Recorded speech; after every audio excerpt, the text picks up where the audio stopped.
ಎಲ್ಲರಿಗೂ ನನ್ನ ನಮಸ್ಕಾರ.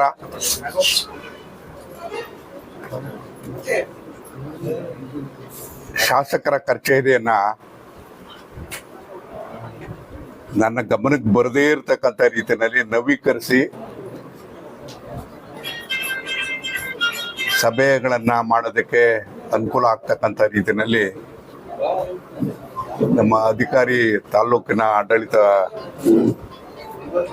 ಅಧಿಕಾರಿಗಳೆಲ್ಲರೂ ಕೂಡ ಸೇರಿ ಇವತ್ತು ನವೀಕರಣವನ್ನ ಮಾಡಿದಿರಿ. ನೋಡೋದಕ್ಕೆ ಚೆನ್ನಾಗಿದೆ, ಕೂತ್ಕೊಳ್ಳೋಕ್ಕೂ ಚೆನ್ನಾಗಿದೆ.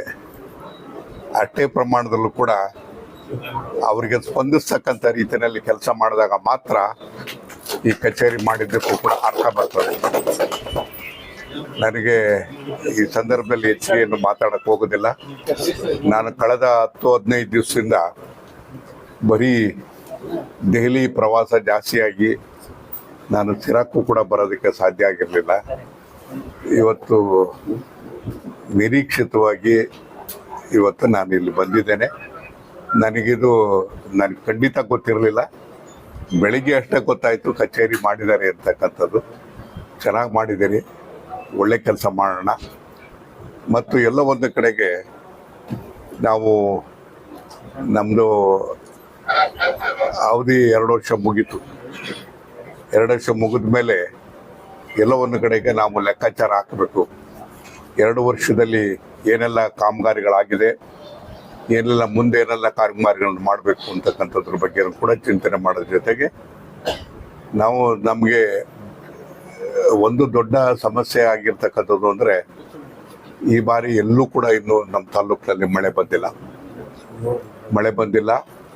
ಆದರೂ ಕೂಡ ಹೇಮಾವತಿ ಕಳೆದ 1 ತಿಂಗಳಿಂದ ನಿರಂತರವಾಗಿ ಬರ್ತಾ ಇದೆ. ಸಿರಾಕೆರೆ ಹತ್ರ ಹೋಗಿ ಬಂದೆ ನಾನೀಗ. ಸಿರಾಕೆರೆಯಲ್ಲಿ ಗಾಳಿ ಹೆಚ್ಚು ಕಮ್ಮಿ ಇನ್ನೊಂದು 4-5 ಅಡಿ ಬಂದರೆ ತುಂಬುವಂಥ ವಾತಾವರಣ ಇದೆ. ಹೇಮಾವತಿನಲ್ಲಿ ಹೆಚ್ಚು ಮಳೆ ಆಗ್ತಾ ಇರತಕ್ಕಂಥ ಹಿನ್ನೆಲೆಯಲ್ಲಿ ಬಹುಶಃ ನಾವು ಎಲ್ಲೋ ಒಂದು ಕಡೆಗೆ ಇವತ್ತು ಎಲ್ಲ ಕೆರೆಗಳನ್ನು ತುಂಬಿಸ್ತಕ್ಕಂಥ ವಾತಾವರಣ ಆಗ್ತದೆ ಅಂಥೇಳಿ ನನಗೆ ವಿಶ್ವಾಸ ಇದೆ. ಅಂಥ ದಿನಗಳು ಬರಲಿ ಅಂಥೇಳಿ ನಾನು ಆಶಿಸ್ತೇನೆ. ಬಹುಶಃ ನಾನು ಈಗ ಅಧಿಕಾರಿಗಳ ಸಭೆಯನ್ನು ಕೂಡ ಮಾಡ್ತೀವಿ. 2 ವರ್ಷದಲ್ಲಿ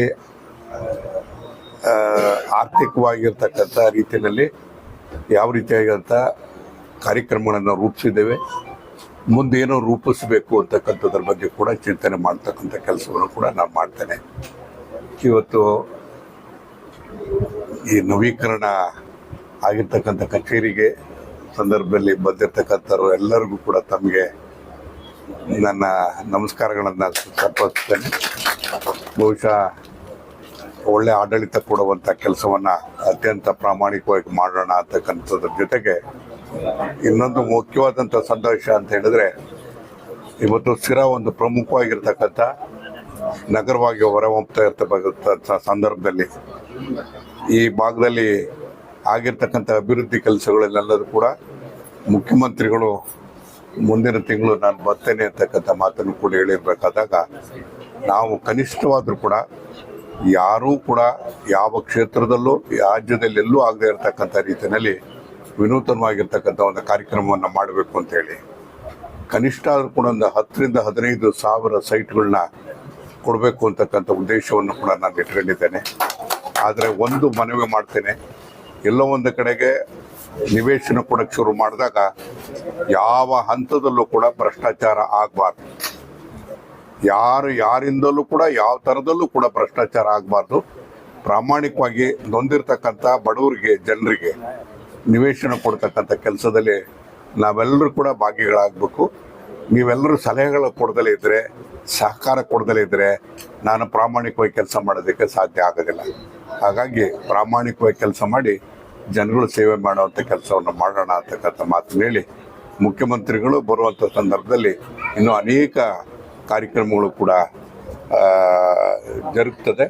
ಆ ಕಾರ್ಯಕ್ರಮಗಳು ಎಲ್ಲವತ್ತೂ ಕೂಡ ಇವತ್ತು ಬಹುತೇಕ ನಮ್ಮ ತಾಲೂಕಿನ ಅಭಿವೃದ್ಧಿ ಮತ್ತು ಮುಂದಿನ ಜನಾಂಗಕ್ಕೆ ಸಹಾಯ ಆಗ್ತಕ್ಕಂಥ ಯೋಜನೆಗಳಾಗಿರ್ತದೆ ಅಂತಕ್ಕಂಥ ಮಾತನ್ನು ಹೇಳಿ ನೀವೆಲ್ಲರೂ ಬಂದು ಇವತ್ತು ಈ ಕಾರ್ಯಕ್ರಮದಲ್ಲಿ ಭಾಗವಹಿಸಿ ಪ್ರತ್ಯಕ್ಷ ಸಾಕ್ಷಿಗಳಾಗಿದ್ದಕ್ಕೆ ನಿಮ್ಮೆಲ್ಲರಿಗೂ ಕೂಡ ಧನ್ಯವಾದವನ್ನ ಹೇಳಿ, ನನಗೆ ನೀವು ಬಂದಿರತಕ್ಕಂಥದ್ದು ಇದು ಒಂದು ಆಶೀರ್ವಾದ ಅಂತೇಳಿ ಭಾವಿಸ್ತೇನೆ ಮತ್ತು ನನಗೆ ಸ್ಫೂರ್ತಿ ಅಂತ ಹೇಳಿ. ಇದು ಬರ್ತ್ಡೇ ಗಿಫ್ಟ್, ಬರ್ತ್ಡೇ ಅಂತ ಸಂತೋಷದಿಂದ ಅದು ಮಕ್ಕಳು ಮಾಡ್ಬೋದು. ನಾವೇನಪ್ಪ ಅಂದ್ರೆ 1 ವರ್ಷ ಕಳೀತಲ್ಲ, ಇನ್ನು ಹತ್ರ ಬರ್ತಾ ಇದೆ ನಮ್ಮ ಕಾಲಾವಧಿ ಅಂತಕ್ಕಂಥ ರೀತಿನ ನಾವು ಯೋಚನೆ ಮಾಡಬೇಕು. ನನ್ನ ಯೋಚನೆ ಏನು ಅಂತ ಹೇಳಿದ್ರೆ, ನನ್ನ ಅಧಿಕಾರದ ಅವಧಿಯಲ್ಲಿ ಹೆಚ್ಚು ಕೆಲಸವನ್ನ ಜನರಿಗೆ ತಲುಪಿಸುವಂಥ ಕೆಲಸವನ್ನು ಮಾಡಬೇಕು. ಅದಕ್ಕೆ ನಿರಂತರವಾಗಿ ಶ್ರಮಿಸೋದಕ್ಕೆ ನಾನು ತಯಾರಿದ್ದೀನಿ. ನಿಮ್ಮೆಲ್ಲರ ಸಹಕಾರ ಬೇಕು ಅಂತ ಹೇಳಿ ವಿನಂತಿ ಮಾಡ್ತೇನೆ. ನಿಮ್ಮ ಬಹುತೇಕ ಆರೋಗ್ಯ ಸಮಸ್ಯೆಗೆ ಗ್ಯಾಸ್ಟ್ರಿಕ್ ಕಾರಣ. ಗ್ಯಾಸ್ಟ್ರಿಕ್ ನಿಂದ ಮುಕ್ತಿ ಹೊಂದಿದ್ರೆ ನೀವು ಆರೋಗ್ಯವಾಗಿರ್ತೀರ. ಪ್ರತಿದಿನ ಜೀನಿ ಗ್ಯಾಸ್ಟ್ರಿಕ್ ರಿಲೀಫ್ ಸೇವಿಸಿ. ಇದು ಗ್ಯಾಸ್ಟ್ರಿಕ್ಗೆ ಉತ್ತಮ ಆಹಾರ. ಜೀನಿ ಗ್ಯಾಸ್ಟ್ರಿಕ್ ರಿಲೀಫ್ ಎಲ್ಲಾ ಮೆಡಿಕಲ್ ಶಾಪ್ಗಳು ಹಾಗೂ ದಿನಸಿ ಅಂಗಡಿಗಳಲ್ಲಿ ಲಭ್ಯ.